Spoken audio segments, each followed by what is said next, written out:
Hello there, and welcome. I'm very glad you found your way here tonight. Maybe you have had a long day, the kind that leaves your thoughts moving quietly in circles. Maybe you are tired, but not quite ready for silence.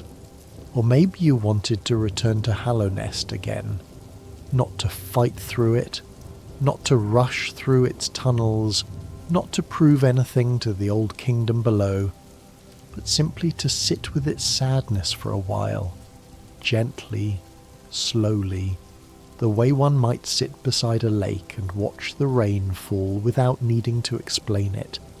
So tonight, you can settle in. Let your shoulders soften. Let your breathing slow. Let the room around you grow dimmer in your attention. There is no boss waiting for you here. No sharp platforming. No map to complete. No fragile flower to carry through a dangerous road. Tonight is only a quiet walk through the most heartbreaking stories of Hollow Knight, told carefully, calmly, and without rushing. These are not invented stories.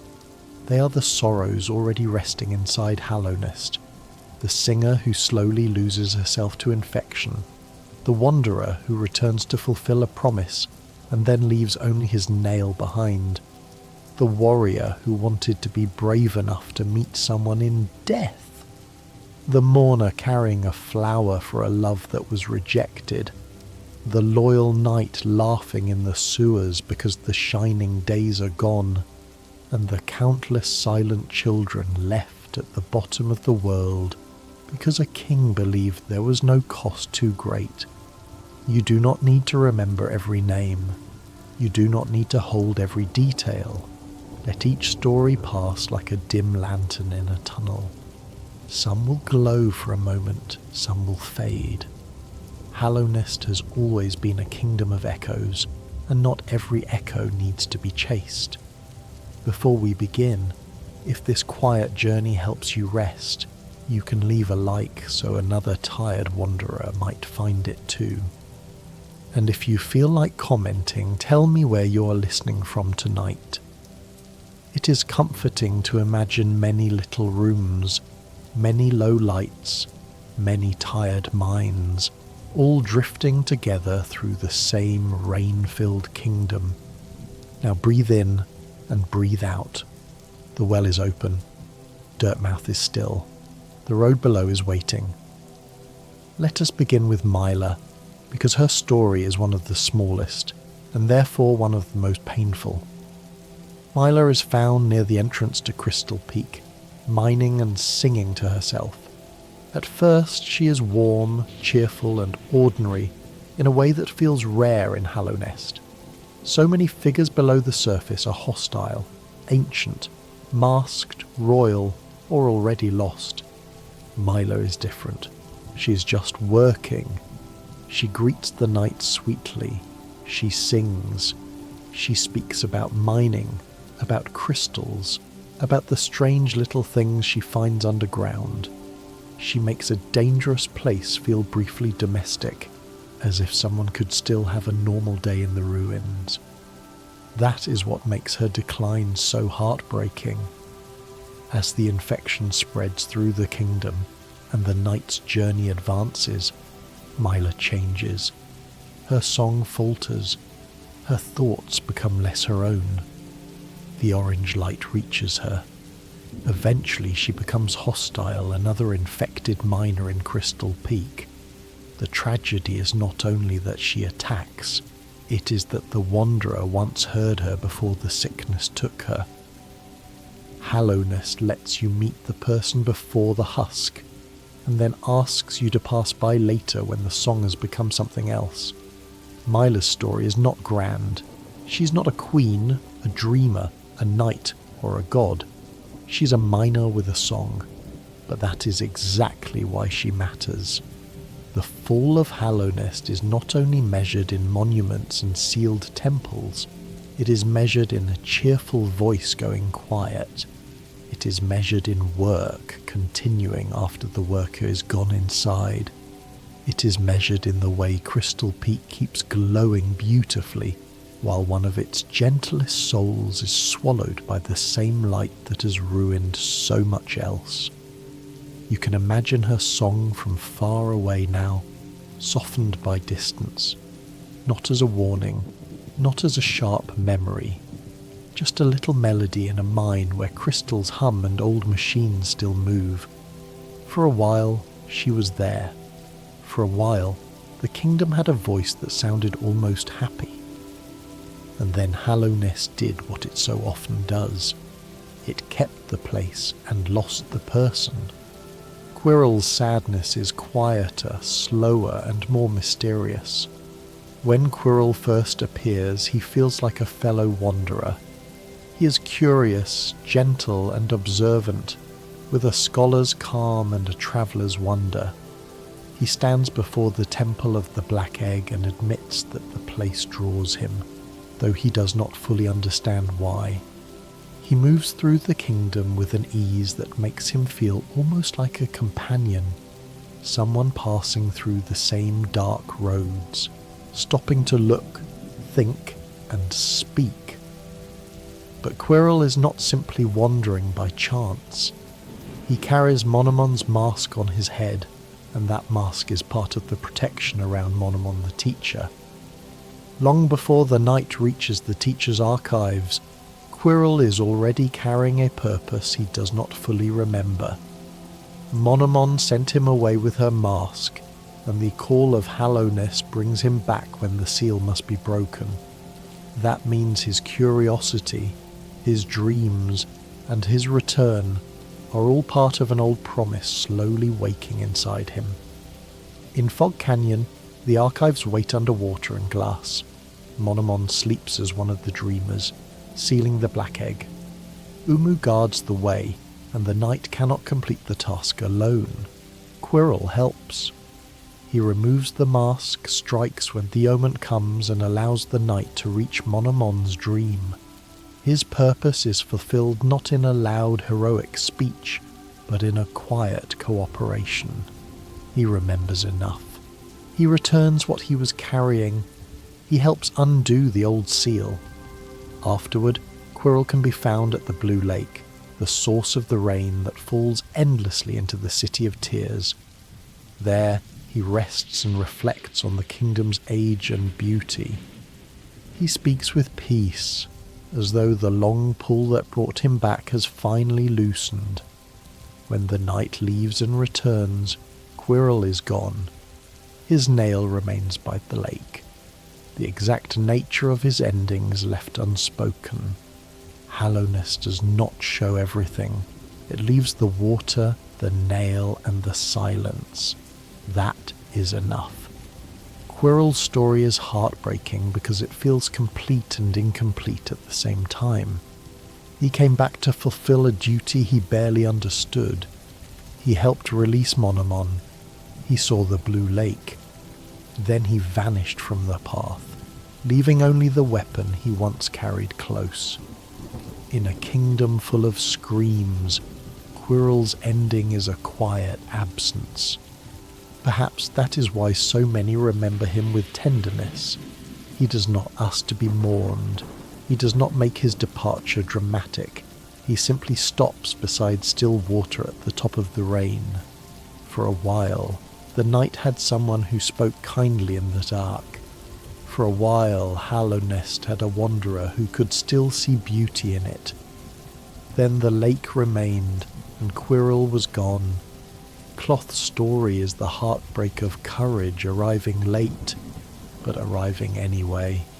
Cloth is a wandering warrior who can be found in several dangerous places, often hiding, recovering, or trying to summon bravery.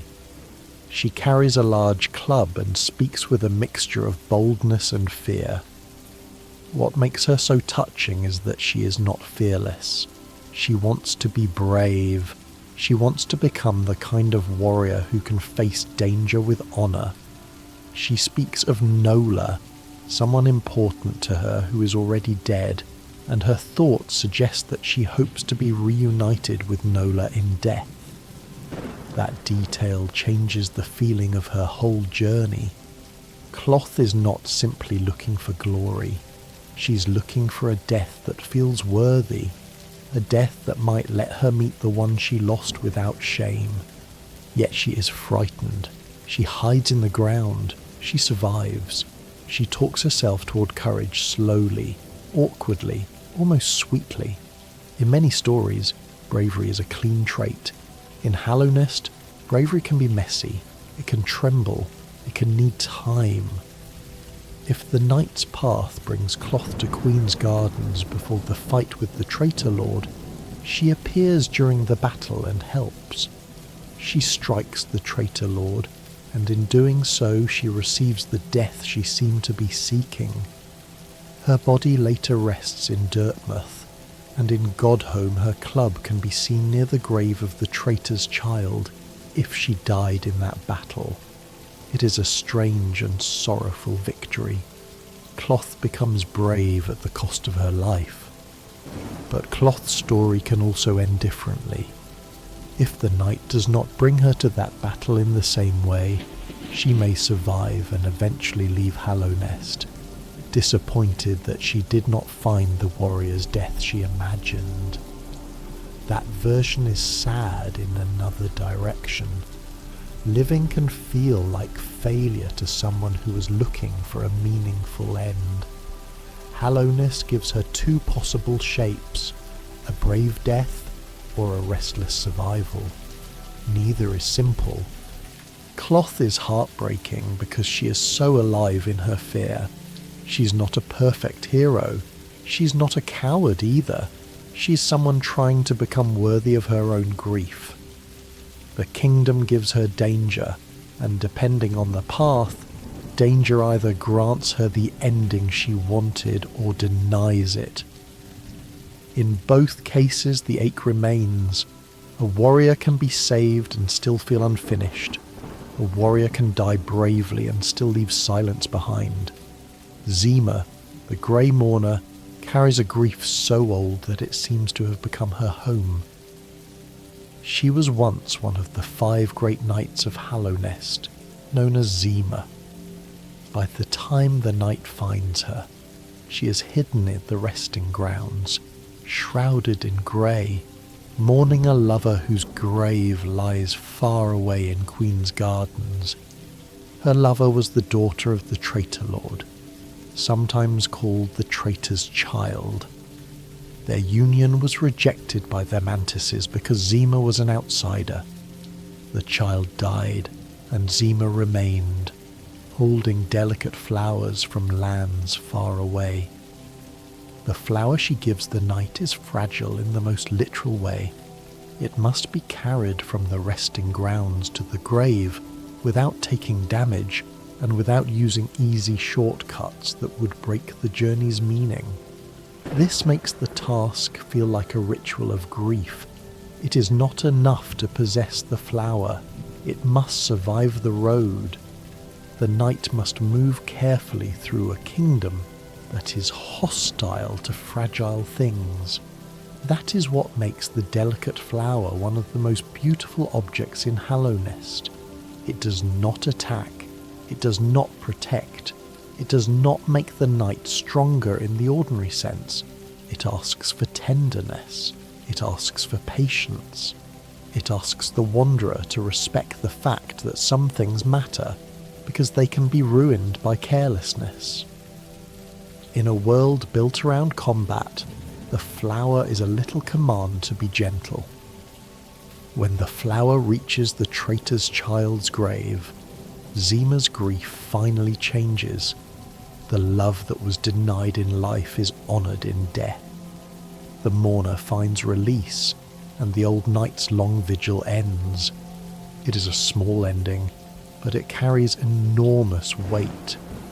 Hallow Nest is full of failed seals and cosmic battles, but sometimes the most meaningful act is carrying a flower to a grave. The heartbreak of Zima is not only that she lost someone, it is that her love was rejected. Her beloved died, and she remained in a kingdom that had already lost almost everything else. She outlived glory, comrades, romance, and home. All that remained was a delicate offering and the hope that someone else could complete the path she could not. The night becomes, briefly, the hands of an old grief. Ogrim, the dung defender, is heartbreaking because he laughs. At first, he is absurd, bursting from the filth of the royal waterways, shouting proudly, throwing dung and fighting with theatrical enthusiasm. It is easy to laugh with him. It is easy to remember the fight as comic relief. But Ogrim was one of the 5 great knights, one of the greatest defenders of the Pale King. He knew Zima, Drya, Isma and Hegemol. He served in a time when Hallownest was bright, ordered and alive. Now he remains beneath the city, surrounded by waste, still loyal to a kingdom that is gone. His dream form, the White Defender, reveals the shining version of himself he still carries inside. In that dream, the arena is bright. The statues of the 5 great knights stand proud, and Ogrim's loyalty becomes radiant. He remembers his comrades. He remembers the Pale King. He remembers honour. But waking reality is not that dream. Waking reality is the royal waterways, filth, isolation and echoes. That contrast is devastating. Ogrim is not funny because he has no sorrow. He is funny because laughter is what remains around the sorrow. He is loyal past reason, joyful past ruin, and alone in a way he does not fully seem to accept.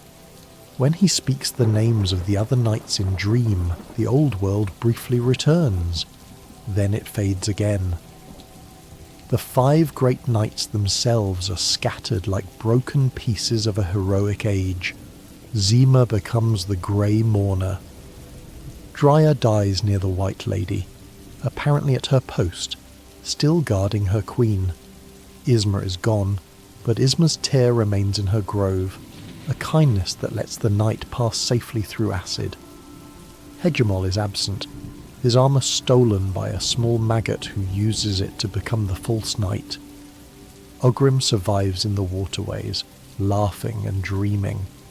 Their stories are not told in a single grand chronicle. They are found as bodies, charms, armour, dreams, and grief. That is one of Hallownest's quietest heartbreaks. The Age of Heroes is not forgotten all at once. It is misremembered, repurposed, buried, and joked through. The mighty armour becomes a disguise for fear. The kind knight becomes a tear. The fierce guardian becomes a corpse outside a hidden chamber. The serene knight becomes a mourner. The loyal knight becomes a defender of dung. Glory does not vanish cleanly. It becomes strange. The false knight's sadness begins inside stolen armour. The creature wearing Hegemol's armour is not a mighty warrior. It is a maggot, small and weak, using the shell of a great knight to gain strength. Its dream thoughts reveal that it wanted power to protect its siblings. This turns one of the earliest major fights into something more complicated. The false knight is dangerous but also pathetic in the old sense of the word, full of pathos, full of need. It is a small thing trying to survive in a kingdom that crushes small things. When the armour collapses and the truth is revealed, the story becomes sadder than a simple victory. The maggot did not steal glory only for pride. It wanted not to be helpless. Hallownest is full of hierarchies of strength. Knights, lords, kings, beasts, gods. The false knight shows what that world looks like from the bottom. Sometimes a creature climbs into armour because no one would fear its real body. The Hollow Knight is the heartbreak at the centre of everything. At first the title sounds noble. The Hollow Knight, a sealed vessel, a saviour, a figure honoured in monuments. The city remembers the Hollow Knight as the one who protected Hallownest from the infection. But the truth beneath the title is crueler. The Hollow Knight was one vessel chosen from countless children born of the Pale King, the White Lady, and Void. The chosen vessel was raised to contain the radiance, while innumerable siblings were left in the abyss. The vessel plan depended on emptiness. The chosen child was supposed to have no mind to think, no will to break, no voice to cry suffering. That language is chilling, because it describes not a hero, but a tool. The Hollow Knight was meant to be pure by being hollow, but it was not hollow enough. A bond with the Pale King, hinted most poignantly in the hidden memory at the end of the Path of Pain, may have given the Hollow Knight the very attachment that made the plan fail. That is one of the saddest inversions in the whole story.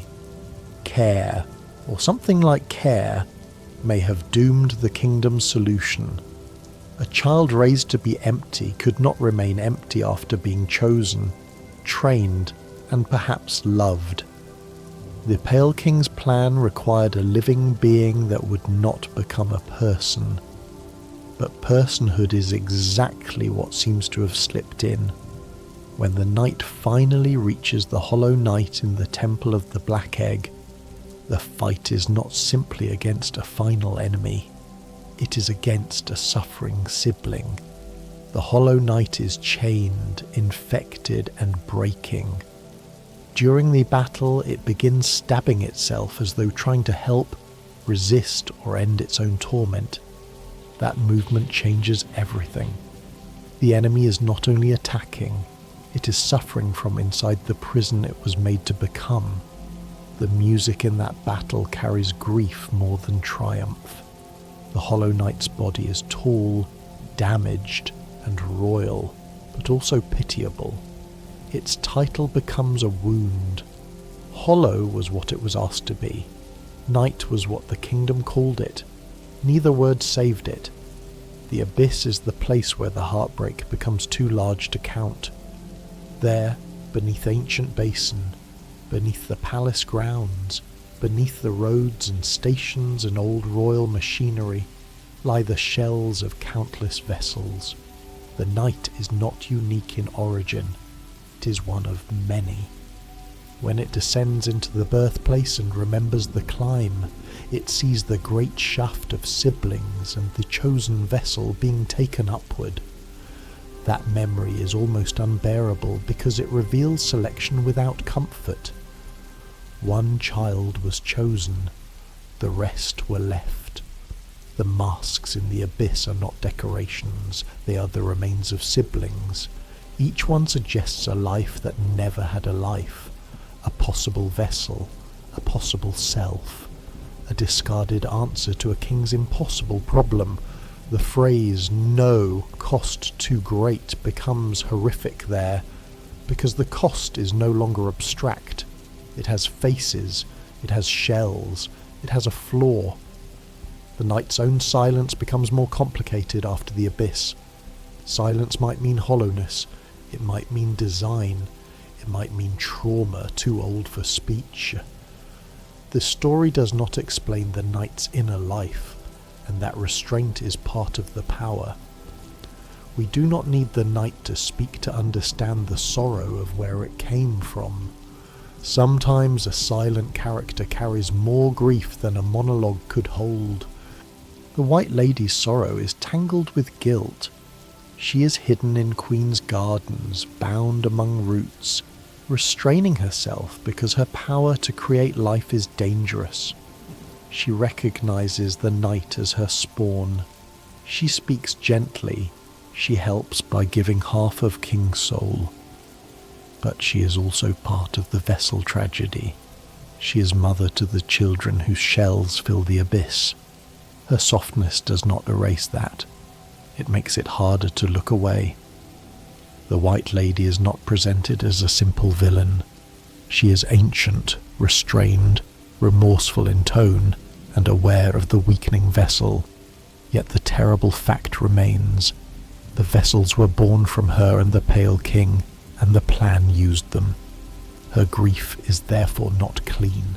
It is maternal and complicit. In Hallownest, tenderness does not always mean innocence. The Pale King's heartbreak is colder because the world leaves him mostly silent. He was a higher being, a ruler, a builder, and a planner. He gave minds to bugs, raised a kingdom, created roads, stations, trams, palace guards, and a shining capital. He also chose to answer the radiance with sacrifice on a scale almost too large to feel. He created vessels. He sealed away the chosen child. He asked dreamers to sleep forever. He bargained with Hera. He hid the abyss. He left behind monuments that remembered the noble version of the story, and a pit that remembered the truth. When the night finds the Pale King's body in the White Palace, there is no confession, no apology, no explanation. Only a corpse on a throne and half of King Soul.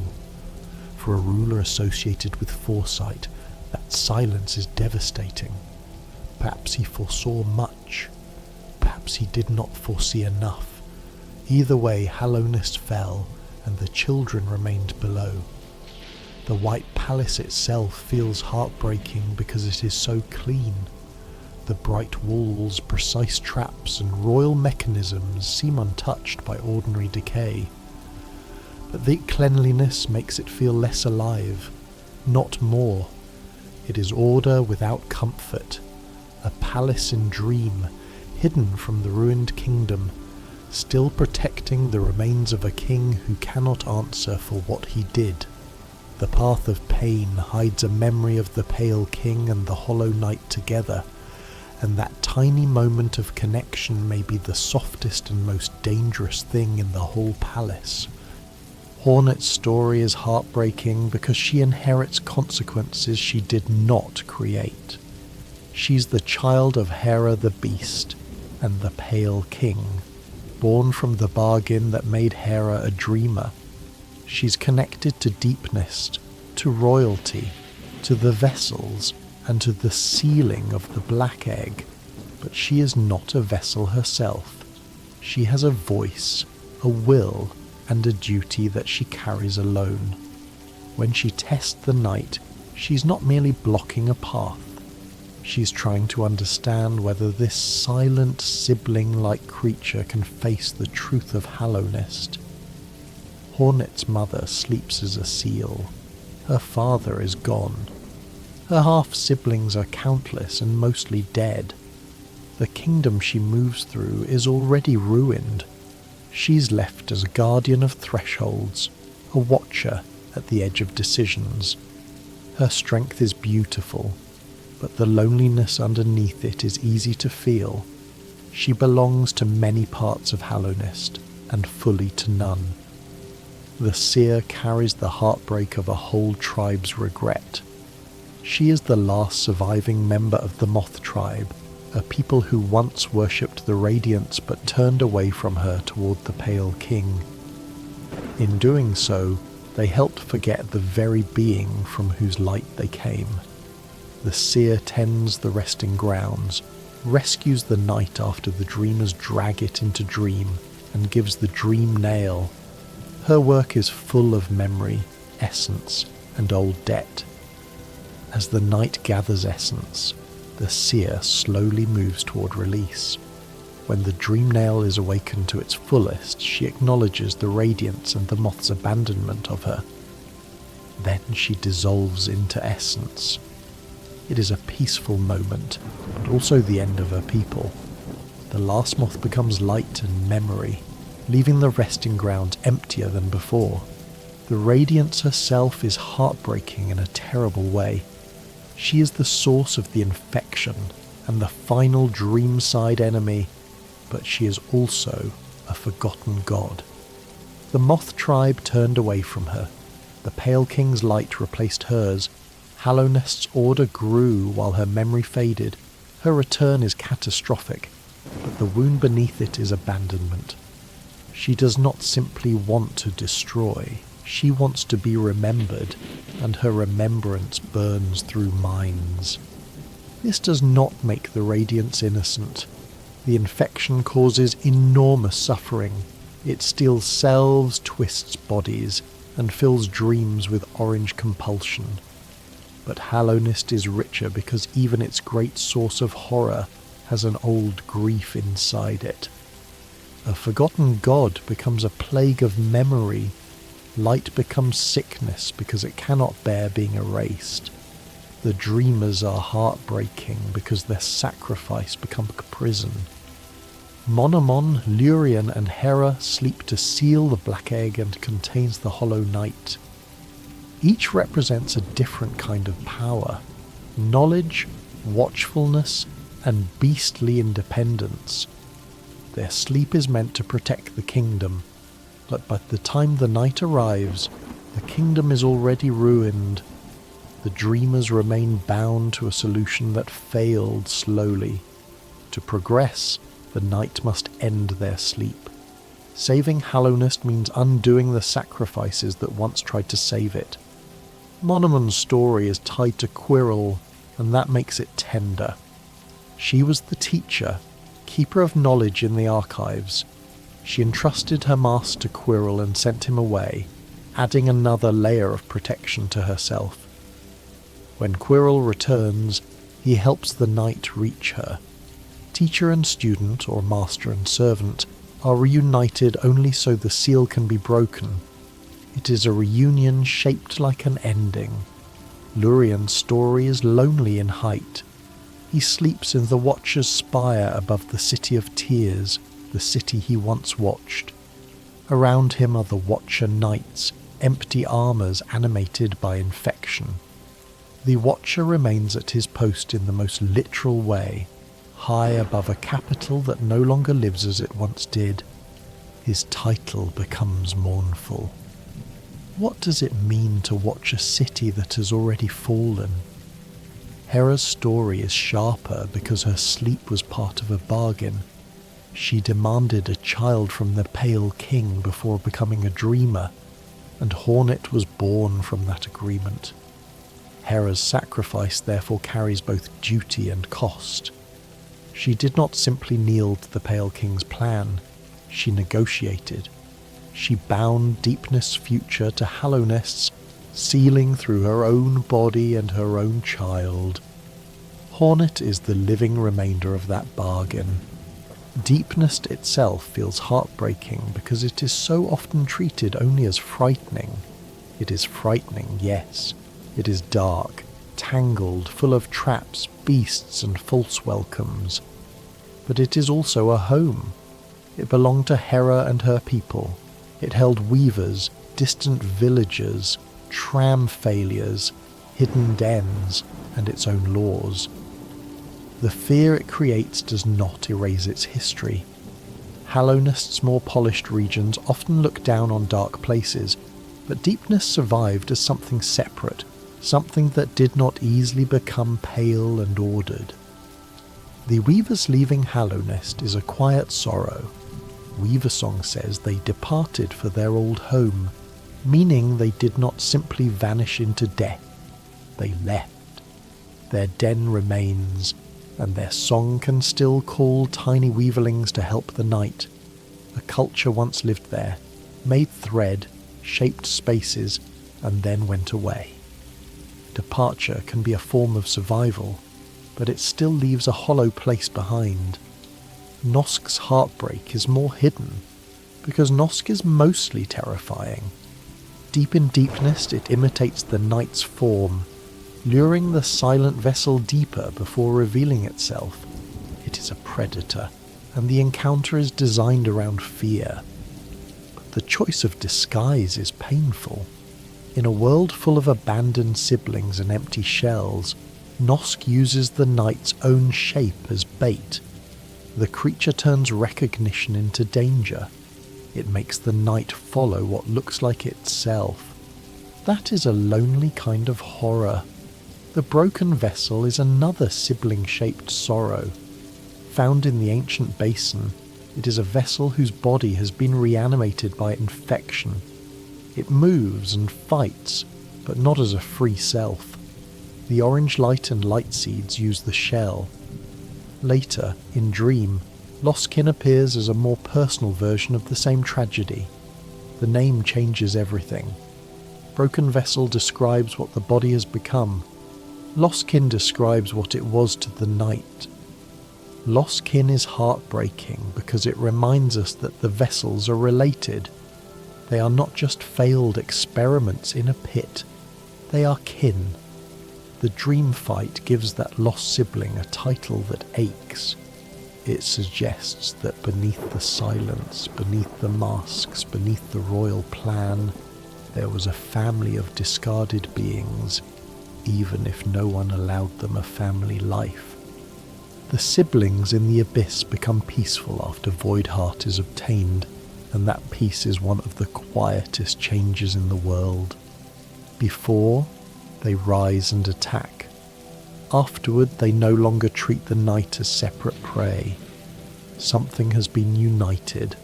Something has been recognized. It does not undo the abandonment. It does not restore their lives, but it changes the dark from pure hostility into a kind of terrible belonging. The Last Stag's story is one of the gentlest heartbreaks. He carries the night between stations through tunnels built long ago. He believes himself to be the last of his kind, and there is a deep loneliness in his service. Each reopened stag station is a small return of memory. The bells ring again. The roads beneath the kingdom breathe again. The last stag remembers travelling with others, carrying passengers, being part of a living network.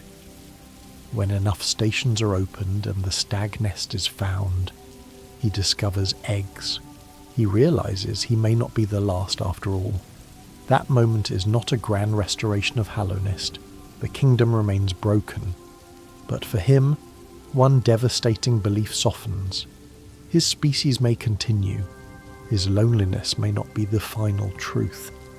In a story full of endings, the stag nest offers one of the smallest and kindest maybes. Marissa's story is heartbreak as music. In the pleasure house of the City of Tears, her spirit remains, singing to an empty room. She was once a beloved singer, and her voice still fills the space even though the audience is gone. The night can listen. The night can also use the dream nail to release her, causing the song to disappear. That choice is uncomfortable because both possibilities feel sad. Leaving her means the song continues for no one. Releasing her means the room becomes silent. Marissa shows how beauty can become trapped in memory. Her song is lovely, but it is also a ghost. The performance outlived its world. Like so much in the City of Tears, it is beautiful because it remembers, and heartbreaking because what it remembers is gone. No Eyes is one of the darkest small stories in the Resting Grounds. She is found in the Stone Sanctuary, a place filled with darkness and a lullaby-like song. Her dialogue and dreamlike presence suggest terrible fear of the light that haunts dreams, and in death she remains as a warrior dream. The details are sparse, but the mood is overwhelming. A sanctuary, a song, children spoken of in fear, and a darkness that feels less like peace than hiding. No Eyes is heartbreaking because she represents fear becoming harm. Her story circles around the wish to escape dream-haunting light, but the escape itself feels terrible. Hallownest often shows that suffering does not always make people noble. Sometimes suffering twists protection into violence. Sometimes fear damages the very ones it wants to save. Mamu is heartbreaking in the opposite way. She waits in Queen's Gardens, bright and childlike, hoping someone will teach her to fly. Her battle is bouncy and almost playful, but she is a ghost. That contrast is painful. Mama's dream is not conquest or revenge. It is a simple wish to fly. a wish that remains after death. When the knight encounters her, the innocence of that hope has already been frozen into memory. Mamu reminds us that not every sorrow in Hallownest is ancient or royal. Some are small hopes that never grew up. Some ghosts are not kings, teachers, or warriors of legend. Some are simply little voices still waiting for help that arrived too late. The grubs seem like one of the happiest stories in the kingdom, and in many ways they are. They cry from jars scattered across Hallownest, and the night frees them one by one. Each return to the Grub Father brings joyful bouncing gifts and warmth. The grub room in the Forgotten Crossroads becomes a rare place of uncomplicated delight. Yet even this story has an unsettling turn. When all the grubs are rescued, the Grub Father appears swollen, with the grubs no longer visible. It looks frightening at first. The achievement connected to this moment and the life cycle implications suggest metamorphosis rather than simple harm. The grubs may be inside him as part of becoming something else. Still, the image is uncomfortable because Hallownest tenderness rarely arrives without ambiguity. Rescue leads to transformation. Joy becomes something strange. The grubs may be safe, but the room does not stay the way the wanderer expects. The collector's story is the dark mirror of that rescue. The collector traps creatures in glass jars, including grubs, and laughs in a way that feels playful and wrong. It appears to be connected to void, and its behaviour resembles preservation twisted into imprisonment. It keeps living things safe from death, perhaps, but not free. The Tower of Love becomes a place where care and control are indistinguishable in the most disturbing way. The heartbreak here is not sympathy for the collector exactly, but recognition of the broken idea it embodies. Hallownest is full of beings who try to preserve something by imprisoning it. The Pale King seals the radiance inside a child. The dreamers seal the black egg. The collector seals little creatures in jars. Again and again, protection becomes a cage. The nailsmith's story is a quiet mercy if the knight allows it. After forging the pure nail, he believes his life's purpose is complete and asks the knight to strike him down. It is a startling request, but it fits the sorrowful logic of Hallownest, where purpose and death often seem to sit close together. The knight can kill him, but the knight can also spare him. If spared, the nailsmith eventually finds Shio, the nailmaster who became a painter. There, the nailsmith begins another life, turning from blades toward art. This is one of the gentlest alternatives in the kingdom.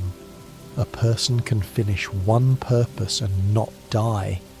A craftsman of weapons can sit beside a painter.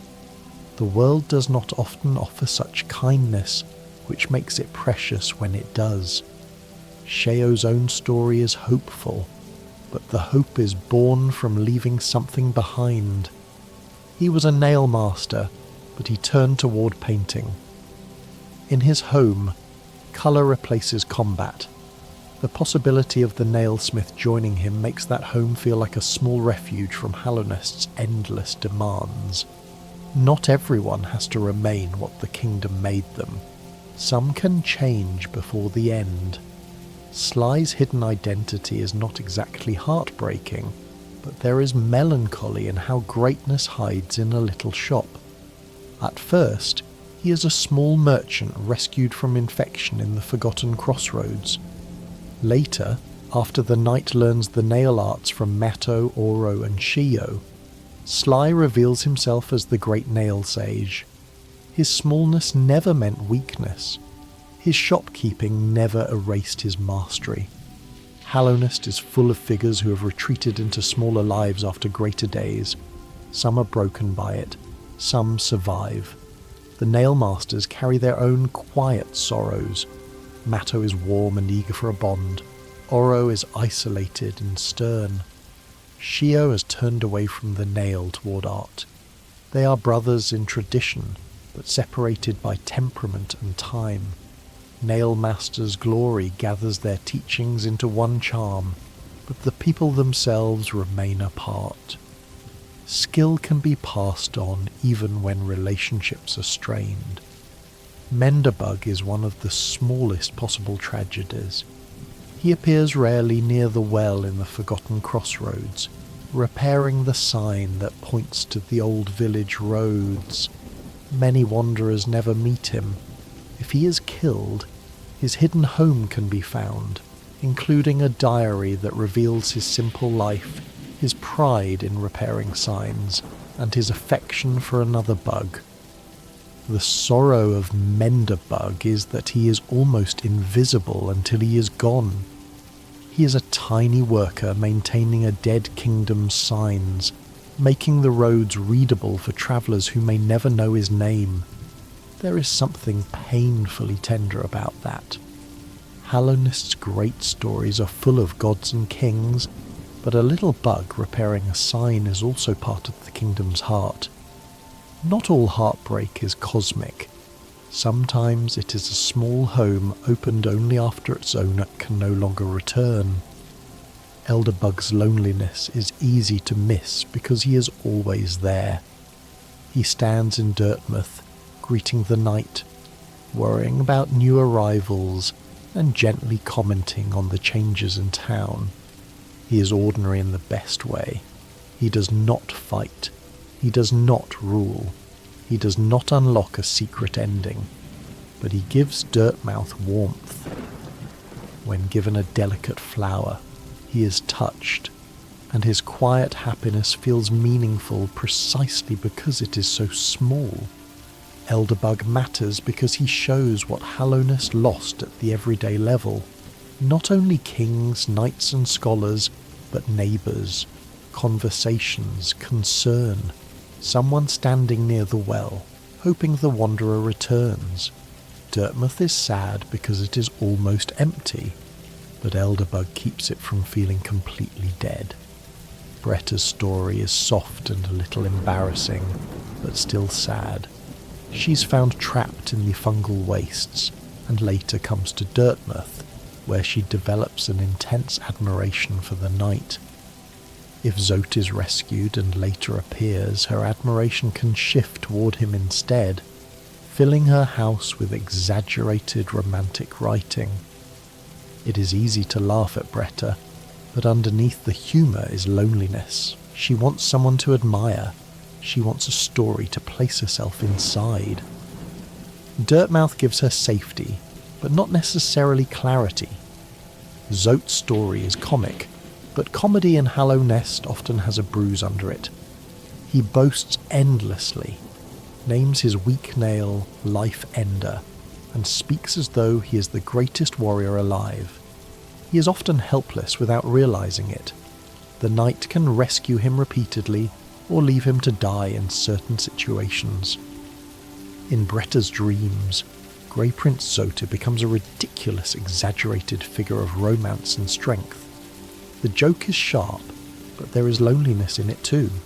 Zote survives by building a self out of words no one else believes. Tiso is another small tragedy shaped by pride. He seeks the Colosseum of Fools, wanting glory in battle. Later his body can be found among the corpses in Kingdom's Edge, and a brooding Molech appears in the trial of the Fool, leaving the shape of his final challenge grimly implied rather than plainly shown. Tiso wanted to be seen as strong. Hallownest gives him an unceremonious end. The Colosseum cheers for combat, but not every warrior gets a song. The Colosseum itself is heartbreaking because it keeps celebrating while the world outside is ruined. Bugs gather to watch battles, trials continue, and glory is still promised, but the Lord Fool's corpse reveals the emptiness behind the spectacle. The place is loud in a kingdom of quiet grief, that loudness becomes sad. It is not proof that Hallownest is alive in a healthy way. It is proof that even after collapse, some systems continue to demand performance. The hive has its own sorrow in isolation. Hidden away behind golden walls and dangerous bees, it has its own queen, Vesper, and its own culture. Hive blood carries the feeling of endurance, healing, and collective strength. But the hive is not untouched by death. Vesper is gone, appearing in dream, and her people remain in a sealed society that feels preserved and trapped at once. Isolation protected them, but it did not make them immortal. The Hive Knight's loyalty is heartbreaking because it continues after the Queen's death. He guards the hive and fights with grace, speed, and devotion. In Dream, Vesper's presence gives the encounter a royal sadness. The knight is not merely defeating a guard. It is passing through the last motions of a court whose queen is no longer alive in the ordinary sense. The soul sanctum is heartbreak through arrogance. The scholars there sought to use soul to overcome the kingdom's sickness. Their work became cruel, and the sanctum filled with mistakes, experiments, and swollen ambition. The Soul Master believed power could lift him above the plague, but he became another distorted figure in the ruins. His dream form, the Soul Tyrant, shows that his obsession did not end cleanly with death. Knowledge without humility became another wound in the city. The mistakes in the Soul Sanctum are especially sad because they feel like victims of attempted salvation. They are not ordinary enemies in a normal place. They are the leftovers of research gone wrong. Their bodies suggest that the Sanctum consumed its own people in the pursuit of power. Hallownest's tragedy is not only that the Radiance returned, it is also that those trying to resist ruin sometimes created new kinds of ruin. Soul itself becomes heartbreaking in that context. The knight uses soul to heal, and healing feels gentle. But the Sanctum shows soul as something that can be stolen, concentrated, abused, and turned into hierarchy. The same force that closes wounds can become the material of cruelty. Hallownest rarely lets a power remain simple. The resting grounds are full of grief made into geography. Graves, spirits, the seer, the dream nail, and the blue lake above all gather near that place of remembrance. It is not merely where the dead are buried, it is where the night learns to hear what death has not silenced. The resting grounds make the whole kingdom more intimate, because after that, bodies are not just bodies. They may have thoughts still clinging to them, dreams still unresolved, little fragments of self waiting to be touched.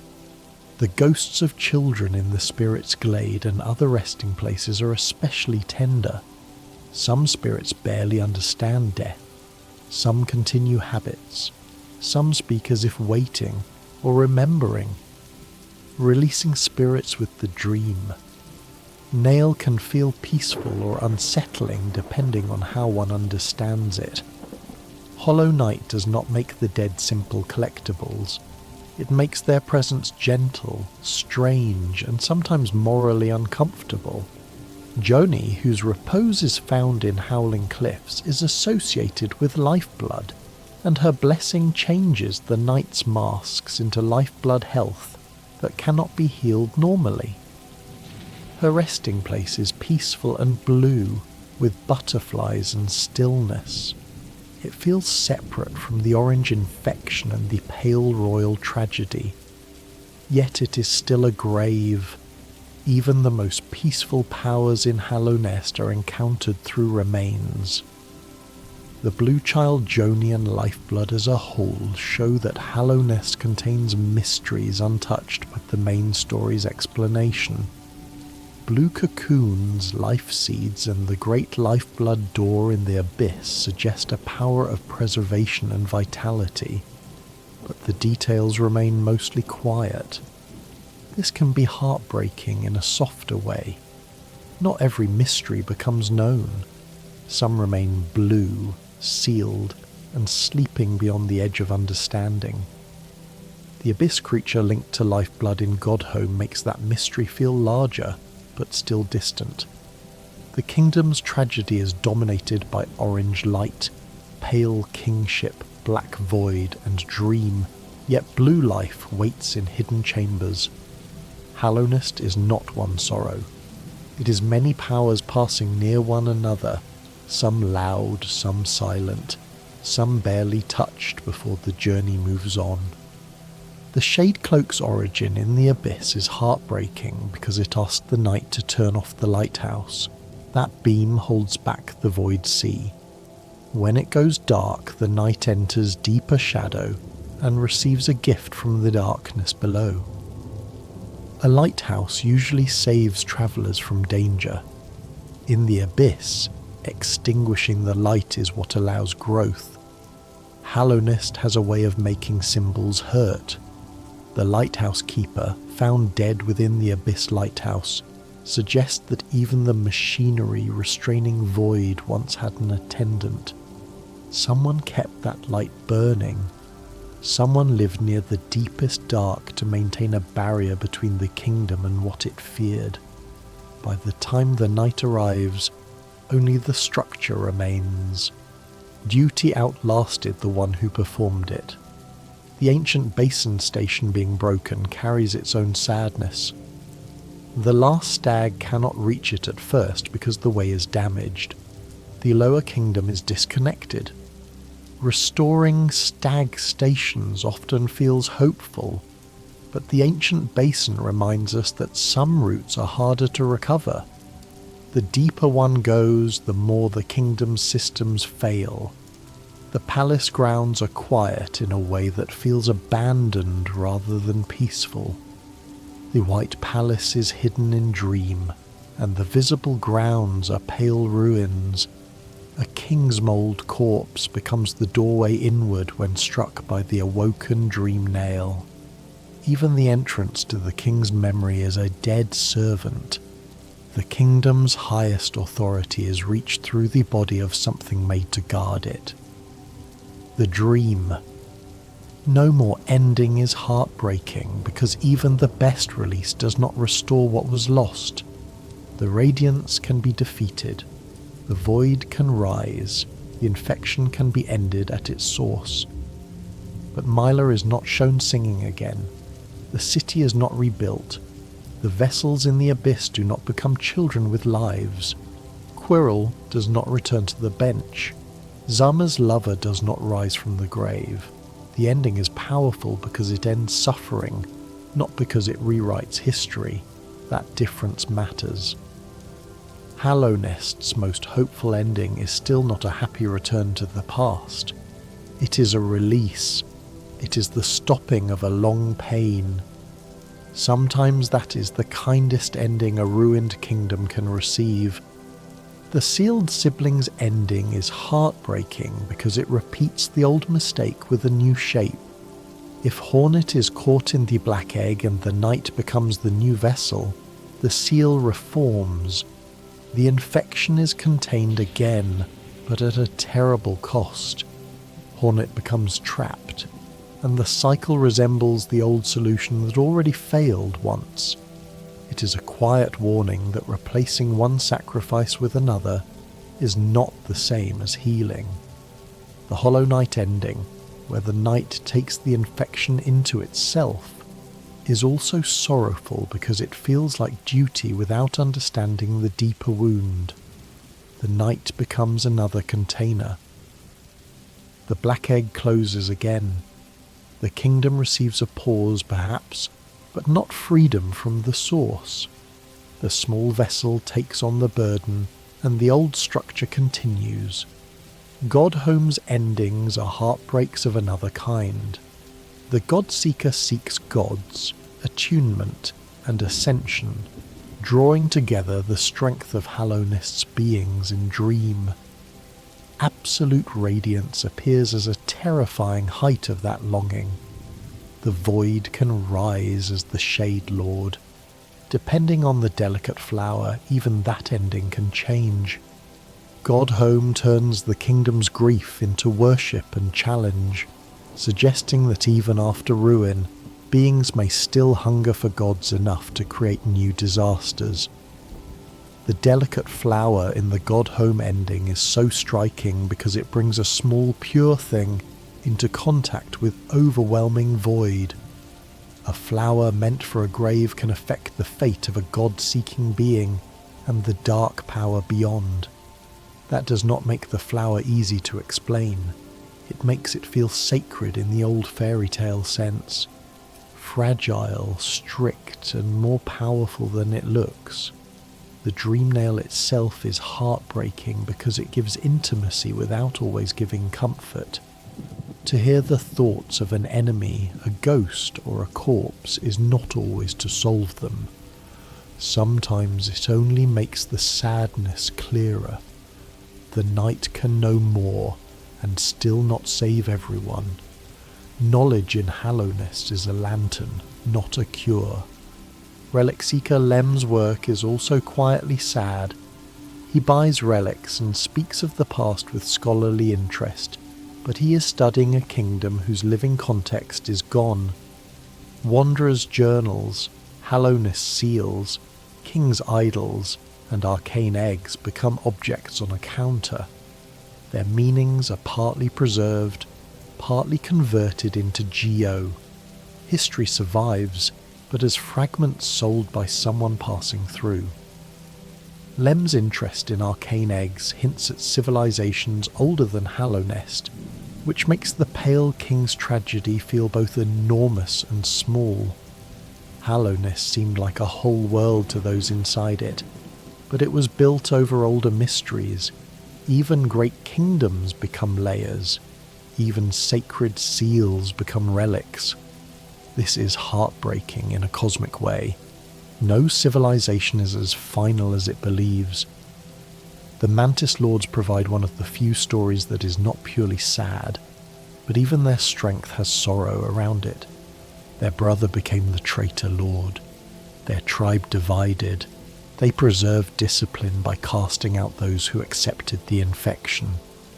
When they bow to the night after being defeated, it is a moment of respect, but behind that respect is a history of loss. The Mantises remained themselves, but not without fracture. The Traitor Lord's daughter, loved by Zima, brings that fracture into the realm of personal grief. The Mantis tribe's rejection of Zima as an outsider and the death of the traitor's child turn political division into heartbreak. Whole culture's law becomes the wall around two individuals' love. By the time the night arrives, only a grave and a flower can speak for them. Queen's Gardens itself is a heartbreak of a place. It once belonged to the White Lady, but it is now thorned, dangerous, and occupied in part by the Traitor Lord's followers. Dryer's body lies near the White Lady's chamber, making the path the Queen pass through the evidence of someone else's final defence. The garden is beautiful, but it hurts to cross. That feels right for a queen whose gentleness is braided with guilt. The White Lady giving half of Kingsol is a tender action inside a terrible history. The other half lies with the Pale King in the White Palace. When joined, Kingsol represents the royal union, but it is not the final truth. It must be taken into the abyss and transformed into Void Heart. The royal charm becomes complete only by returning to the place the royals tried to hide. The children beneath the kingdom have the last word. Void Heart being impossible to remove is heartbreaking and powerful at once. Once the night accepts that truth, it is no longer a charm to be chosen or set aside. It becomes part of the self. Some knowledge works that way. Once the night knows the abyss, once it remembers the birthplace, once it unites with the void, it cannot go back to being only a wanderer in tunnels. The word vessel is itself heartbreaking. A vessel is not valued for what it is, but for what it can contain. The Pale King's children were not meant to live outward lives. They were meant to hold a god's rage and silence it. Calling them vessels makes the cruelty sound clean. Hollow Knight often shows how language can make suffering easier to command. The Hollow Knight monument in the City of Tears is therefore one of the saddest pieces of stone in the kingdom. It honours the chosen vessel as a saviour, but it cannot show the abyss. It cannot show the siblings. It cannot show the fear, the chains, or the infection leaking through the dream. Public memory turns a child into a symbol. The private truth remains buried. The Black Egg Temple being visible from early in the journey gives the whole story a circular sadness. The prison is near the beginning, but the truth is far away. The knight can see the sealed door long before understanding the cost behind it. Hallownest often works like that. The important things are not always hidden by distance. Sometimes they are hidden by ignorance. The forgotten crossroads becoming infected is heartbreaking because it corrupts familiarity. A place that once felt like the beginning becomes swollen, orange, and more dangerous. The road home is changed. Early enemies become stronger or stranger. The kingdom does not let the wanderer keep even the first tunnels innocent. Memory itself becomes infected. The crossroads also contain many of the smallest signs of ordinary life. Signs, roads, minor enemies, old stag routes, and the path to Grubfather. When that place changes, it feels less like a new danger, and more like a childhood room becoming unrecognisable. Hallownest's sadness often comes from return. The first visit is mystery, the second visit is loss. The City of Tears is heartbreaking because its rain is beautiful. The rain falls from the blue lake above, turning geography into atmosphere. The city is not crying in a literal sense, but it feels as if it is. Its towers, windows, elevators and statues remain grand, while most of its people are husks. Beauty and emptiness sit together in every room. The capital did not become ugly when it died. It became more beautiful in a way that hurts. The Pleasure House, the Watcher's Spire, the Soul Sanctum, and Lem's Shop all show different memories of the city. Art, vigilance, intellect, and history. None of them can restore the city. They only preserve fragments. A song here, a sleeping seal above, a corrupted school there, a relic counter below. The city is too large to mourn in one way. The royal waterways beneath it make the city even sadder. Every grand place has an underside. Beneath the capital's reign are pipes, waste, flukes, and Ogrim's loyal laughter. The kingdom's beauty depended on hidden systems, and those systems became homes for things the city would rather not see. Hallownest is honest enough to show both palace and sewer. The Stag Nest is hopeful, but also sad because it is reached so late. The last stag had carried loneliness for so long before discovering eggs. Hope arrives after years of believing there was none. That does not make the hope weaker. It makes it more tender. Sometimes the happiest discoveries in Hallownest are surrounded by all the time they could not repair. The King's Pass at the beginning is heartbreaking in hindsight.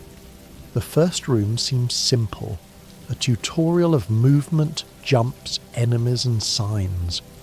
But later, after learning what the night is, even that entrance feels different. a vessel returns to the kingdom of its birth, perhaps without memory, descending toward the old wound. The beginning was already an ending turning back on itself. Dirtmouth is heartbreaking because it is a town waiting for people who mostly will not come back. Its houses are empty, its well leads to danger. Its elder stands outside because standing there is what he has left to do. As shops open and travellers arrive, Dirtmouth becomes warmer, but never truly full. It is less a thriving town than a small ledge above grief. That makes its music so gentle. It is not happy exactly, it is shelter. Benches are heartbreaking in a quiet way, because they make rest feel temporary. The night sits, the music softens, and for a moment everything pauses. But the kingdom is still there when the night stands again. A bench does not save Hallownest. It only gives a small body a chance to continue. In a world of gods and sacrifices, that modest mercy is deeply moving. Hot springs are similar. Warm water heals without judgment. It does not ask whether the night is pure, chosen, guilty, or lost. It simply restores. That is rare in Hallownest. So many powers demand a role. The hot springs ask nothing. They are little pockets of kindness in a kingdom that often confuses usefulness with worth. Cornifer's humming is heartbreaking only when one imagines the danger around it. He sits in places where most would be afraid, drawing maps, humming cheerfully, making the unknown gentler. His work helps the knight understand the kingdom, but it also suggests a person who loves the world enough to trace it even in ruin. Cartography becomes care. To map a place is to say it is still worth knowing. Iselda waiting in Dirtmouth adds another soft ache. She sells the tools that help complete Cornifer's maps, but she also hints at a sharper pest and a longing for action. She's not simply a shopkeeper, she's someone who made a life around someone else's wandering while carrying her own history. Dirtmouth is full of these quiet compromises. Salubra's joy over charms can feel comic, but it too carries loneliness. She loves charms with overwhelming enthusiasm, and when the night gathers them all, her blessing follows at benches. It is funny, strange, and affectionate. Charms are little histories, and Salubra's delight in them feels like a delight in the kingdom's scattered soul. Her joy is intense because the world around her is so empty. Leg-Eater's fragile charms are sad because their very names carry fear. Fragile heart, fragile greed, fragile strength. They are useful, but they break when the night dies. A charm can hold power and still be breakable. Divine can make them unbreakable through consumption and a great cost, but the transformation is unsettling. Hallownest often asks whether strength gained through strange appetite is still comfort. The Grim Troop's story, though separate in colour and ritual, adds another heartbreak to Hallownest. Brum's exhaustion, Grimchild's growth, the Nightmare Heart's cycle, and the choice between completion and banishment all echo the kingdom's larger themes of sacrifice and repetition. A song that never ends is no song at all. That line belongs to Brum, but it could be spoken over many parts of Hallownest. Repetition is one of the kingdom's deepest sorrows. A vessel replaces a vessel. A seal becomes another seal. A dream repeats. A duty outlives the one who chose it. A station reopens after everyone is gone. A song continues without an audience. Hallownest is heartbreaking because so many things keep going after their meaning has been wounded. And still, the kingdom is not without kindness. That is what makes the heartbreak bearable enough for sleep. If Hallownest were only cruelty, it would be too sharp. But there are flowers, benches, songs, maps, hot springs, rescued grubs, spared nailsmiths, gentle wanderers, and a stag who may not be alone after all. The sadness is deep, but it is threaded with small mercies. Relic seeker Lem is not usually remembered as one of Hallownest's saddest figures, but there is a quiet loneliness in his work. He sits in the City of Tears, buying the relics of a dead kingdom from whoever brings them to him. Wanderers' journals, Hallownest seals, king's idols and arcane eggs all pass through his hands. He studies them. He comments on them. He values them not only as objects, but as pieces of history. And yet the people who made them are mostly gone. The journals no longer guide their original wanderers. The seals no longer certify a living order. The idols no longer receive worship in the same way. The eggs point to something older than Hallownest itself, something mysterious and almost beyond recovery. Lem's heartbreak is scholarly. He wants to understand, but he is surrounded by remains. He can preserve fragments, but not restore the world that gave them meaning. Every relic sold to him is a little surrender, a memory turned into geo, a sacred object turned into research, a lost civilization reduced to what can be carried in the night's small hands. He is not cruel. He may be one of the few beings still treating the past with seriousness. But seriousness is not the same as rescue. There is something deeply sad about a historian in a city of husks. Lem can tell the night what an object might have meant. He can connect it to a class, a king, a traveller, or a civilization. But he cannot make the old roads fill again. He cannot make the city stop raining. He cannot turn a king's idol back into worship. His shop is a small island of attention in a flooded capital, and attention is beautiful, but it is not enough to wake the dead. The arcane eggs are especially melancholy because they reach beyond Hallownest's own tragedy. They are relics of an ancient civilization that existed before the kingdom of the Pale King. That means the kingdom the night explores, ancient as it feels, is not the first layer of history underground. Something older was there, something left behind objects so mysterious that even Lem speaks of them with a different kind of reverence. The heartbreak here is one of scale. Hallownest believed itself central, sacred, enduring. But it was built on the remains of other stories already half forgotten. That thought is strangely calming and sad at the same time. Even the largest grief is part of a deeper earth. Even the Pale King's failure is not the first failure the caverns have held. The arcane eggs do not explain themselves.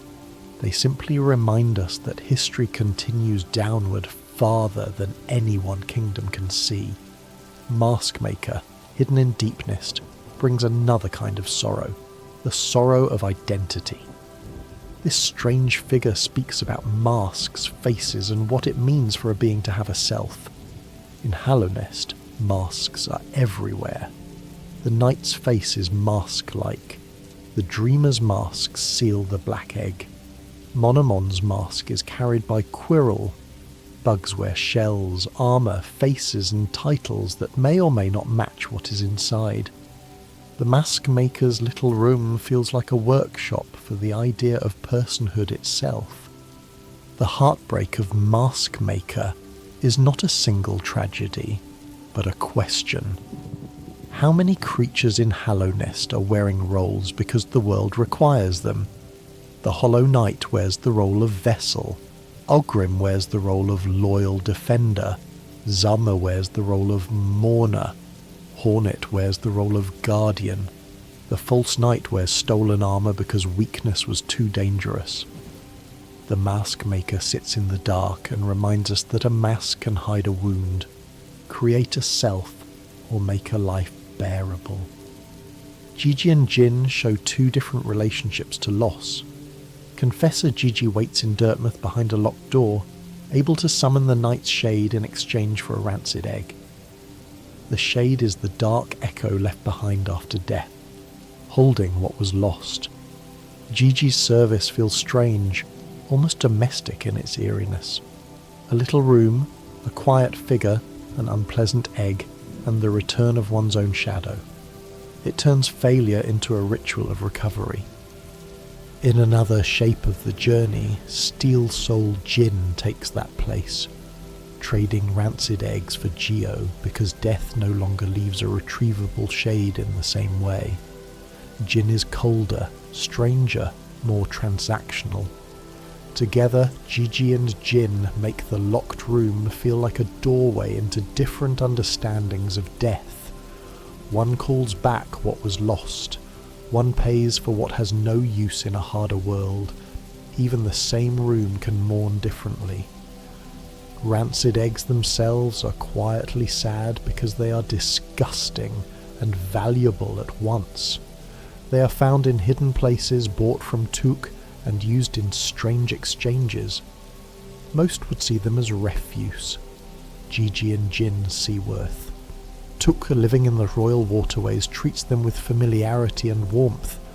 Hallownest is full of these little economies of decay. Something rotten can be useful. Something unwanted can call a shadow home. Something foul can be a currency of grief. Took is a small, strange sadness in the waterways. She lives in a hidden corner, selling rancid eggs and speaking of them almost affectionately. The royal waterways around her are wet, echoing and dangerous, full of flukes and waste. Yet Took has made a little life there. Her presence reminds us that survival in Hallownest often looks absurd from the outside. A person can live in filth, trade in rot, and still have habits, speech, and warmth. The kingdom's lower places are not empty. They contain lives adapted to what the upper world would rather forget. Mirabel's story is comic betrayal, but it has its own little ache. She offers to keep the night's Geo safe, then vanishes with it after enough has been deposited. Later, she can be found at the pleasure house, enjoying the stolen wealth. On the surface, this is funny. In a kingdom of gods and tragic sacrifices, a simple scam is almost refreshing. But even here, there is a small sadness. Trust is rare in Hallownest, and Mirabel turns it into another hazard. The world teaches the wanderer to be cautious not only of monsters and gods, but of polite little services with soft voices. Eternal Emilicia, sealed away in the City of Tears, is another strange remnant of class and survival. She lives in luxury above the ruined city and laughs at the collapse around her. Her title, her guarded position, and her attitude suggest someone who survived behind privilege, while the rest of the capital became husks. She is funny because she is so untouched in manner, still speaking with the air of someone above it all. But that is also what makes her unsettling. The city died, and someone in a locked room still laughs. Her heartbreak is not that she suffers like the others. It is that she does not seem to understand, or does not care in the same way. Ruin can make victims, but it can also reveal who was insulated from consequence. Eternal Emilicia is a little echo of a social order that did not become kinder just because it ended. The hunter's sorrow is hidden under hunger. He gives the knight the hunter's journal and asks for the creatures of Hallownest to be observed and defeated. His voice is predatory, proud, and sometimes funny. Yet the journal becomes one of the most complete records of the kingdom's living and infected creatures. The hunter sees the world as prey, but he still sees it closely. His appetite becomes documentation. That is a strange kind of preservation. Many of the creatures in the journal may otherwise have no story at all. A husk, a fly, a miner, a crawling thing in the dark, the hunter records them through the language of pursuit. It is not gentle, but it is attention. In Hallownest, even being hunted may mean being remembered. The hunter's final approval, when the journal is completed, feels almost like being recognized by the wild itself. But it is not safe recognition. It is the gaze of something that admires strength, knowledge, and survival because they make prey worthy. The heartbreak is subtle. The kingdom is so broken that even its record keepers may be predators. The dream warriors scattered through Hallownest each carry a small unfinished story. Elder Hu appears in the fungal wastes, a figure associated with judgment and old mistakes. Xalian waits in Deepnest, proud and lonely with his circling weapon. Zero stands in the resting grounds near his grave, punished long ago for turning against the king.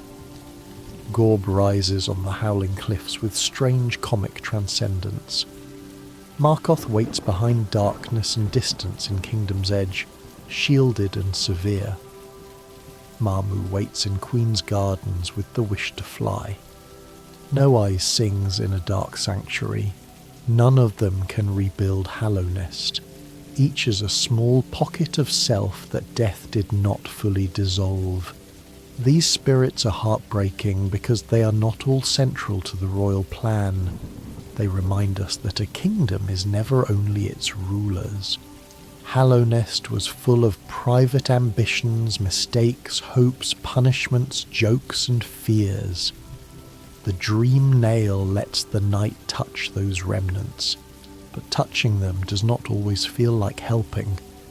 Sometimes it feels like discovering that the dead were still waiting in rooms no one visited anymore. Zero's grave in the resting grounds carries the sadness of punishment lasting longer than the kingdom that punished him. He was executed for crimes against the king, and his spirit remains near the place of his burial. Whatever the exact shape of his life, his memory is tied to royal judgment.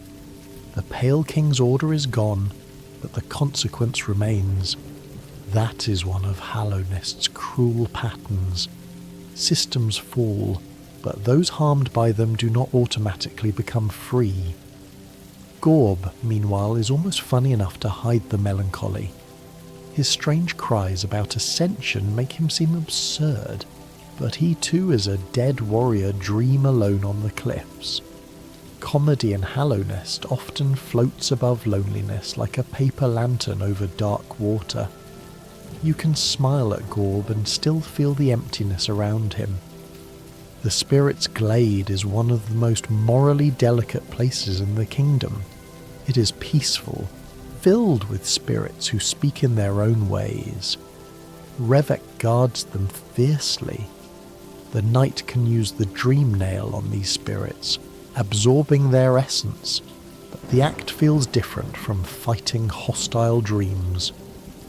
It raises a quiet question that Hallownest never fully answers in plain language. Is release always kindness? Is taking essence always right? Are some ghosts resting, or are they trapped? The uncertainty is the sorrow. Revek's protection is touching because it is so intense. He cannot stop the kingdom's fall. He cannot restore the dead, but he can guard this little glade of lingering voices. In a world where so many large protections failed, one small guardian still tries to keep a quiet place safe. The glade also reminds us that peace and violation can look very similar from far away. A still spirit may be resting, a still spirit may be waiting, a still spirit may be unable to leave. The dream nail gives power, but not perfect certainty. That is why the resting grounds feel sacred and uneasy at once. The hive's sorrow is not only the death of Vesper, but the feeling of a society sealed inside its own gold. The hive is warm-coloured, structured and hostile to outsiders. It seems self-contained, almost proud in its isolation.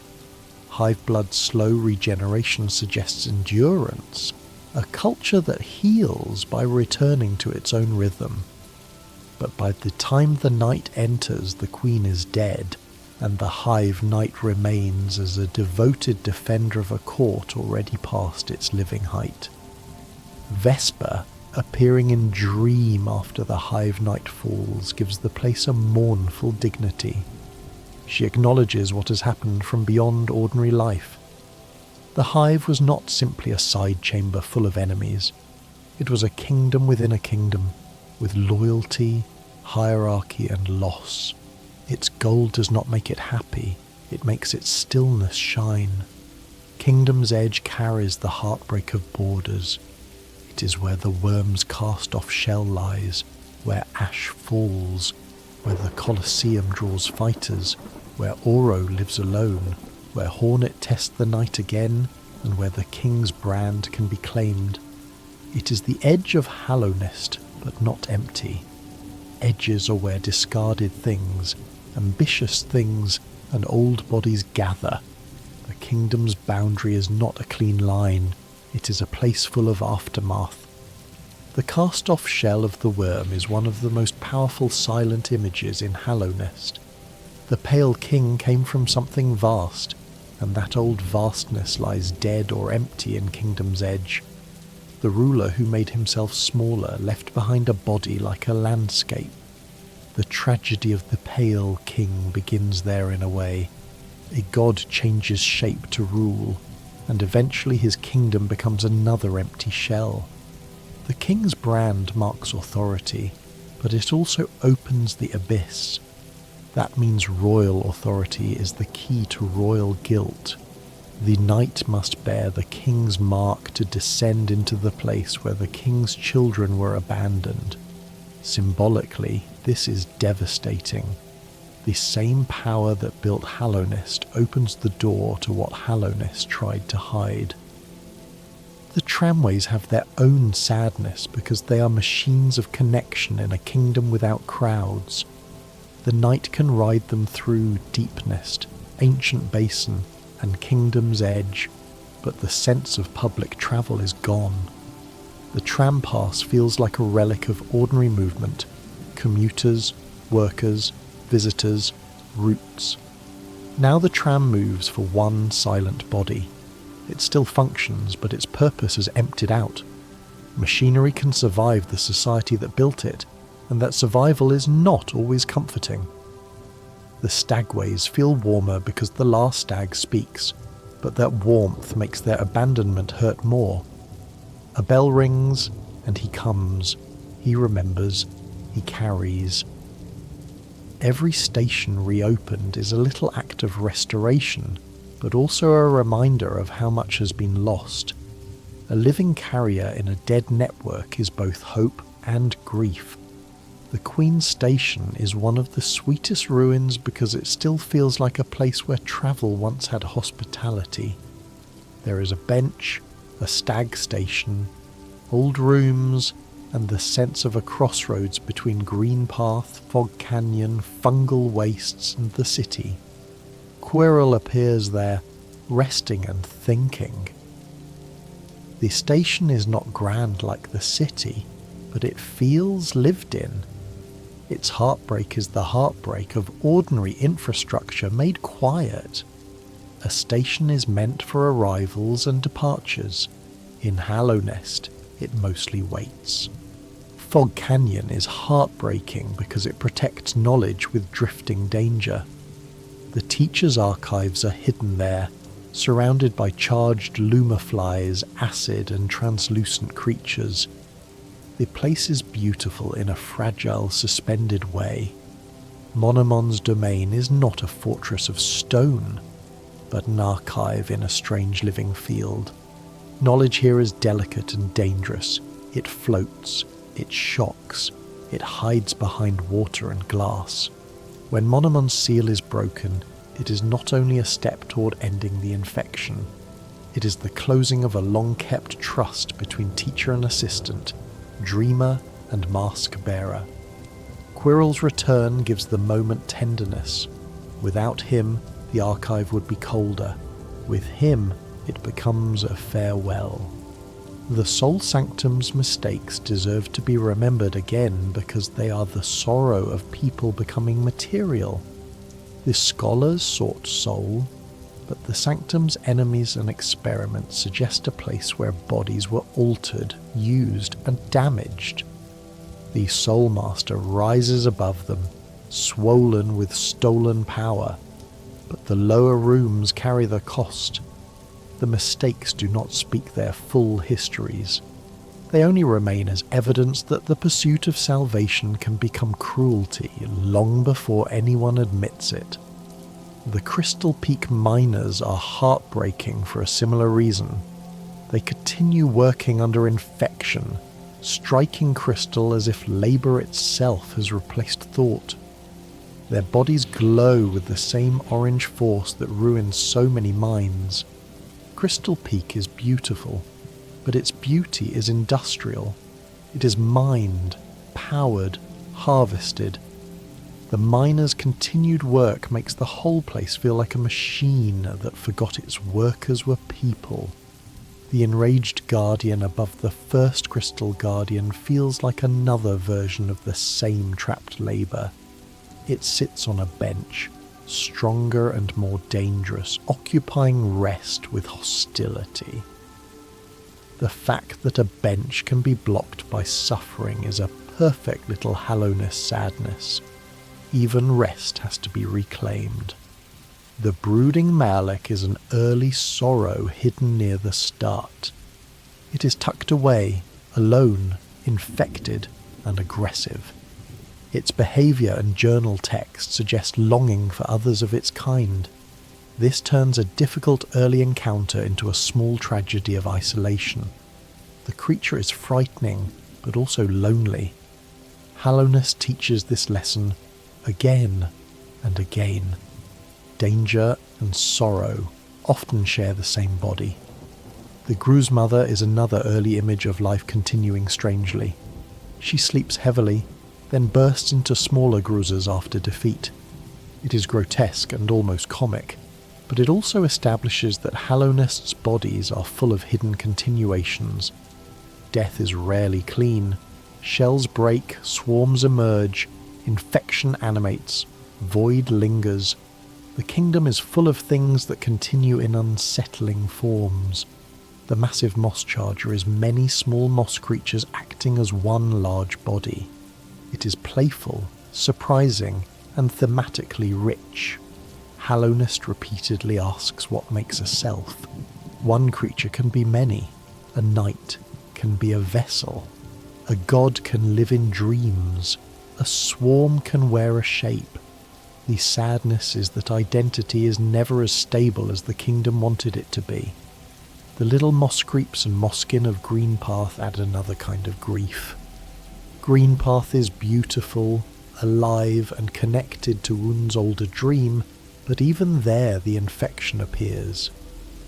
The mossy creatures that should belong to a green and breathing world can become orange-eyed and hostile. The old dream of Un is not enough to protect all of them. Nature is not untouched. It is wounded too. Un herself is a quiet contrast to the pale king and radiance. She is associated with Greenpath, with dreaming, with organic shape. Shape of Un lets the night take on a small slug-like form while focusing, carrying a trace of that older power. The sorrow is that Un's world is diminished. Greenpath remains lush, but it is no longer whole. The old gods of Hallowness do not all die loudly. Some recede into damp quiet. The fungal wastes carry sadness through strangeness. The mushroom clan has its own collective feeling, its own way of thought. Some lore suggests they accepted the Pale King because of his foresight, but they remain alien in rhythm and speech. Their region sits between Mantis Village, Deepnest, Queen's Station, and the city, making it a border of mines as much as geography. The heartbreak here is subtle. Even cultures that bend toward a kingdom may never be fully understood by it. Mr. Mushroom makes that strangeness gentle and comic.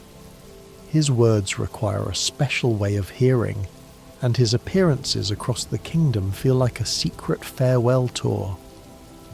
He eventually leaves Hallownest, reminding us that the kingdom is not the whole world.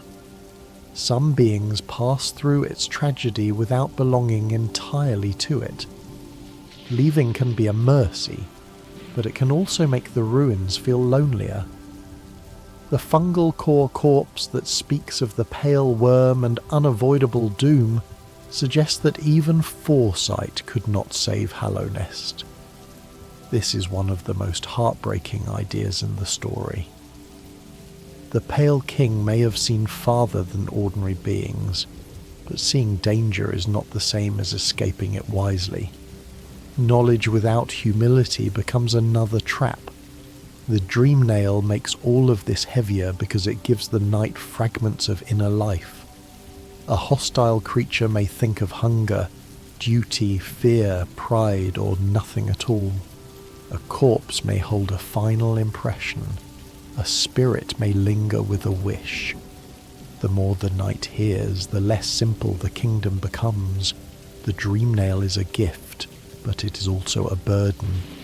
To know the inner echo of a ruined world is to lose the comfort of thinking enemies are only enemies. The awoken dream nail deepens that burden. It can enter stronger dreams, open the White Palace, and reach hidden truths. But again, what it opens is not comfort. It opens the king's palace, the path of pain, and the memory of a bond that may have helped doom the vessel plan. Awakening does not mean peace.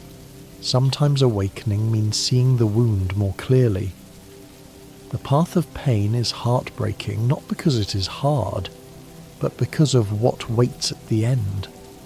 After all that precision, all those blades, all that white machinery, the reward is a tiny memory, the Pale King and the young Hollow Knight together. It is not long, it does not explain itself, but the smallness of it is what hurts, a private moment hidden behind enormous difficulty, a glimpse of care in a story that required emptiness. The hardest path leads to the softest evidence. The pure vessel in Godhome is heartbreaking because it shows what the Hollow Knight was supposed to be. Tall, controlled, silent, graceful and uninfected, the pure vessel is the ideal form of the chosen child. Seeing that form makes the chained Hollow Knight even sadder. The difference between them is the difference between plan and suffering. The pure vessel is what the king wanted. The Hollow Knight is what the world received. Absolute radiance is heartbreaking in another direction because she is worship magnified into terror. The God-seekers seek gods, and in their attunement the radiance can appear in an even greater form. This does not make her kinder or more understandable, but it shows how longing for divinity can intensify what is already dangerous. Hallownest's powers are not only strong because they exist, they become stronger when remembered, feared, worshipped, or sought. The God-seeker herself is sad because she is hungry for something beyond ordinary life. She seeks gods with desperation and reverence, dismissing lesser beings and attuning to power. Her obsession brings her to Hallownest's ruined divinities. In the Godhome endings, her longing becomes a doorway for immense forces. She's not sympathetic in a simple way, but there is sorrow in any creature so consumed by the need to kneel before something greater. The junk pit where she is found is a perfect place for that kind of longing. A god-seeker hidden among refuse, sealed in a cocoon, waiting inside the discarded underside of the kingdom. Hallowness often places holiness and filth close together. The divine is not always found in clean temples. Sometimes it is buried in trash. The charms of Hallowness are heartbreaking because so many of them are small relics of lives, peoples, or powers that are gone. A charm is useful, yes, but it is rarely only useful. Shape of Yun holds a trace of an old green god. Weaver Song carries the memory of a people who left deepness behind. Defender's Crest carries Ogrim's odour, pride, and ridiculous loyalty. Joni's Blessing carries blue life from a peaceful grave. Hive Blood carries the endurance of a sealed golden society. King Soul carries the union of the Pale King and White Lady, and Void Heart transforms that royal union by returning it to the darkness below. To wear charms is to carry pieces of Hallownest's dead and vanished worlds. The night becomes stronger through them, but the strength is made of memory. Every notch is a little place where history touches the body. This is why benches feel so intimate. At a bench, the knight does not only rest, it chooses which griefs, blessings, songs, and old powers to carry onward. Boulder Shell is a small defensive charm, but even it suggests a creature's body becoming protection for another. Thorns of Agony answers pain with pain, growing sharp when the bearer is hurt. Fury of the Fallen becomes stronger at the edge of death. Grubsong gives soul when damage is taken, turning suffering into a small voice of help. These charms are practical, but their names feel like little poems about survival. Hallowness teaches through objects that hurt and help at the same time. Carefree Melody, received if the grim troop is banished, is another object shaped by release. It replaces Grim Child, trading a living scarlet flame for a song that sometimes protects the bearer. The name is gentle, but it comes from ending a ritual that Brum could no longer bear. A carefree melody is only possible because someone finally wanted the endless song to stop. Grimchild itself is heartbreaking in a darker way. It follows the night like a companion, grows by consuming nightmare flames, and becomes the future of a ritual tied to the nightmare heart. It is small, almost cute, but its purpose is ancient and hungry. Hallownest is full of children made to carry systems older than themselves.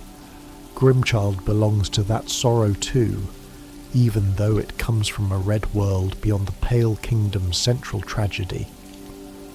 The Dream Shield, resting near a grave in the resting grounds, is a charm that makes protection feel ghostly. It circles the bearer, guarding and striking in a slow orbit. Its location among the dead gives it a funerary sadness. Even protection can be a lingering dream, circling because the one it once belonged to is no longer there. Glowing Womb is unsettling because it turns soul into little hatchlings that attack. It is a charm of creation, but creation as expenditure, as little lives made and spent in combat. In a kingdom already full of children used for purpose, that image cannot feel innocent. Even the act of making new life is tied to cost. Quick focus and deep focus change healing, but the idea of focus itself is one of the softest miracles in Hallownest. The night becomes still, gathers soul, and repairs its mask.